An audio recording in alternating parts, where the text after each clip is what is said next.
Welcome to E6 TV. Kakinada జిల్లా తునిలో అర్ధరాత్రి తుని జాతీయ రహదారిపై ఘోరమైన యాక్సిడెంట్ జరిగింది. ఆగి ఉన్న లారీని వెనుక నుంచి వచ్చిన ట్రావెల్స్ బస్సు ఢీకొట్టింది. అసిస్టెంట్ డ్రైవర్ సుంగా రమేష్ మృతి చెందాడు. ఇద్దరికి తీవ్రమైన గాయాలు అయినట్టుగా తెలుస్తోంది. ప్రయాణం చేస్తున్న బస్సులో 35 మంది ప్రయాణికులు ఉన్నారు. గాయపడిన వారిని తుని ఏరియా హాస్పిటల్ కి తరలించారు. వైజాగ్ నుంచి విజయవాడ వెళ్తున్న ప్రైవేట్ ట్రావెల్ బస్సు ఫ్లిక్స్ బస్సులో ఈ ప్రమాదం చోటు చేసుకుంది. నేను నార్మల్‌గా వెళ్తున్నాం అన్న. లెఫ్ట్‌కి తీసుకొని ఆపుకునే టైంలో అది కరువులో లారీలు ఉన్నాయన్న వరుసనే.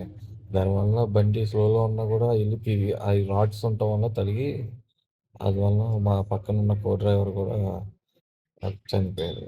మీరు డ్రైవరా? నేను డ్రైవర్. నేను డ్రైవింగ్ చేస్తున్నా. ఎక్కడి నుంచి వస్తున్నారు? వైజాగ్ నుంచి మన విజయవాడకి ఉందన్న vehicle. Travel flex bus. Travel బస్సా? అవునన్న. ఫ్లెక్స్ బస్ అన్న. ప్యాసింజర్స్ అందరికి అంత డ్యామేజ్ ఏం అవ్వలేదు. ఒక ఇద్దరికి మాత్రం లైట్‌గా చిన్న చిన్న ఫ్రాక్చర్ అయింది. డ్రైవర్ సైడ్ తగిలాయా? అవును. ఎక్కువ డ్యామేజ్ డ్రైవర్ సైడ్ అయిందా? లెఫ్ట్ సైడ్ అన్న. లెఫ్ట్ సైడ్ అయింది డ్యామేజ్. ఎందుకంటే రాడ్స్ అన్నీ అక్కడ ఉండటం వల్ల ఇది లారీ స్పాట్లో చనిపోయారా డ్రైవరు? డ్రైవర్ గారు స్పాట్‌లోనే చనిపోయారు. కరెక్ట్‌గా మీరు ఎన్ని గంటలకు బయలుదేరారు వైజాగ్‌లో? 8:30 అన్న. 8:30 ఎక్కడ? ఇక్కడికి వచ్చేసరికి 1:15 అలా అవుతుంది. అంత లేట్ అయింది మధ్యలో ఆగారా? అన్న అంత లేట్ అయింది. అక్కడ మధ్యలో జాతర జరిగి ట్రాఫిక్ అంతా ఉందన్న. కొంచెం స్లోగా వచ్చింది వెహికల్ కూడా.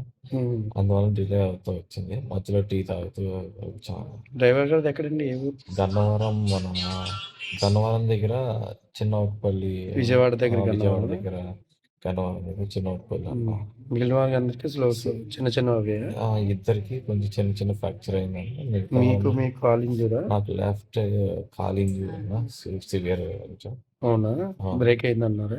బ్రేక్ అయింది. స్కిన్ ఇలా కట్ అయిందన్న. అదన్న. మిగతా ప్యాసింజర్స్ అందరూ చాలా వెళ్ళండి. ఇవి పక్కన అప్డేట్స్. Stay with us.